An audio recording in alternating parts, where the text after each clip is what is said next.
I predicted that in their desperation that the President and John Kerry would make a bad deal. It looks very much like they made a worse deal than even we had feared. KT McFarland is with us, national security analyst for Fox News. That's John McCain saying what many said yesterday. This is worse than they thought it would be. What do you say? Well, it's a big bet. And I just want to preface it by saying I worked for Nixon when he created the opening to China, and I worked for Reagan when he had arms control agreements with the Soviet Union, his trust and verify agreement. So I'm not opposed to big, earth-changing, globe-spinning deals. But I think the problem with Obama's thing is it rests on a couple of assumptions, which are big assumptions. One, that Iran isn't going to cheat, now that it has everything it wants. We don't have any time, any place inspections of Iran. We have to go before a committee and request access, and they have plenty of time before they grant us that access, if they grant us that access, to cover their tracks. So it's a big assumption that they're not going to cheat now that they have everything they want. I mean, in world history, when Hitler got everything he wanted from Chamberlain, he cheated. The second thing is that down the road, when Iran can build nuclear weapons with the world's blessing, say 10 years from now or so, they will have given up their revolutionary expansionist terrorism-supporting ways, that they're no longer going to chant death to America, plot the extermination of Israel, attack the Sunni states.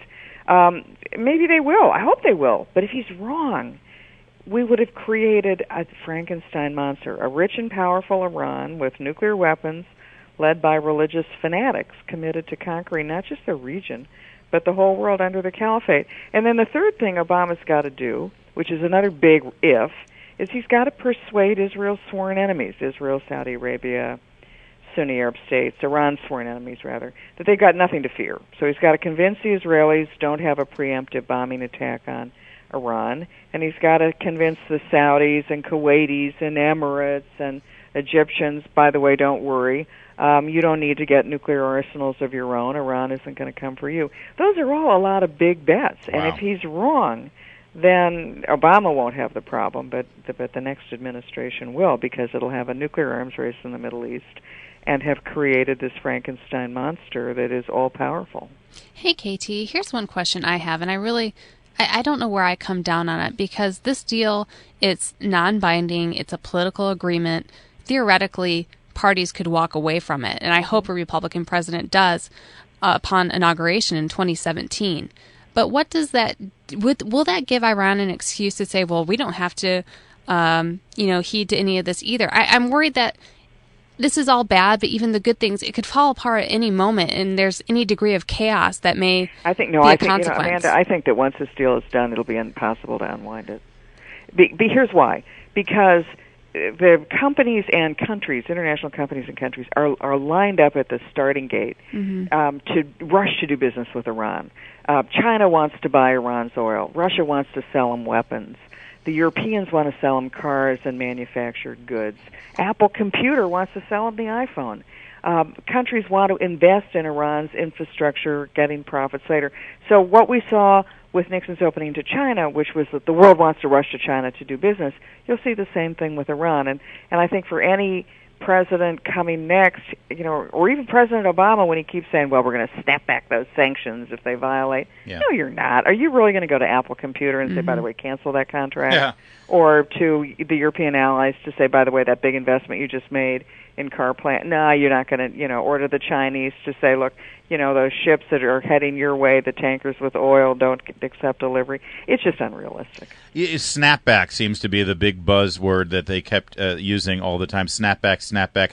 How has there ever been a time in history where economic sanctions were snapbacked just like that, KT McFarland? It took a lot to get these in the first place. Yeah, I think it's just unrealistic. It sounds good, but it means nothing. The president keeps making the case, and he made this case in his extremely partisan and political speech announcing this yesterday morning, that the absence of this deal means that there's no oversight over Iran's nuclear program, and eventually Iran would get that nuclear weapon anyway. But this is such global baloney.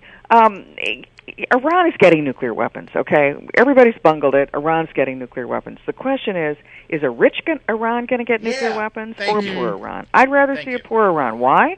Because eventually the Iranian people are going to do what the Soviet Union did and the people in Eastern Europe, which is that they're going to say to their leaders, wait a minute, you guys have so screwed up the management of our economy, we want you to either change or we want new leaders. And that's the option that's no longer on the table. I mean, when Obama has invoked Nixon and Reagan, and he said, well, they did it, I'm going to do it too.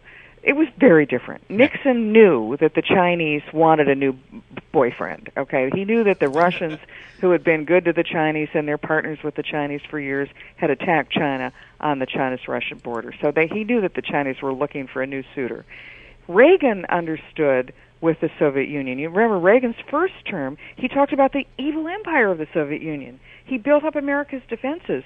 He maneuvered world events and the price of oil to the point where Russia was economically desperate by Reagan's second term, so desperate that they were willing to cut a deal. What Obama has done is he doesn't know that there's no other suitor for Iran, and he's also, unlike Reagan, he has enabled Iran to be very wealthy. So the Iranian people, rather than wanting to overthrow their leaders, are going to look at their leaders and say, wow, you guys got a pretty good deal for us. This is all good. Let's continue to try to take over the entire region. You know, that's an interesting point, because I feel like early in the Obama administration, he made a big deal about talking to, the more moderate Muslims in foreign countries and how America should appeal to them, and that would be a better form of soft diplomacy. But with this deal, he's just gone over the heads of the people and struck a deal with the dictator. To the most radical regime in that region. Right, yeah. And it's going to allow that dictator to have even more control over the people through a strong economy, which Actually, he'll have control over. On that note, KT,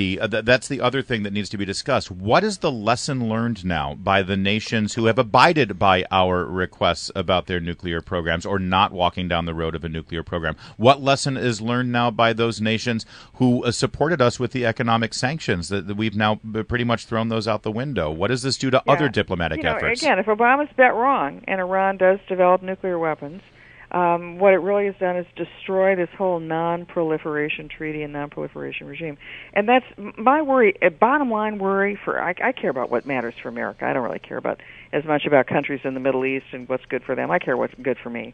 And what's good for America is no nuclear arms race in the Middle East. And if what this does is the opposite, if the Sunnis, if the Saudis, if the Emirates, if the others look at this and say, wait, America's abandoning us and enabling Iran, our mortal enemy, to be all-powerful, we need to get a little insurance policy of our own. We're going to go get our nuclear arsenal of our own. And when people say, well, it will take them years to... No, it won't. They'll buy it tomorrow, because money is no object for the wealthy Gulf oil country, Arab oil countries. And they'll just go buy them from Pakistan or buy loose nukes North from Korea. somebody else. Yeah. All right, Katie McFarland, we got to leave it there. I know you're a busy woman today, so thanks for carving out some time for us as always. Thank you.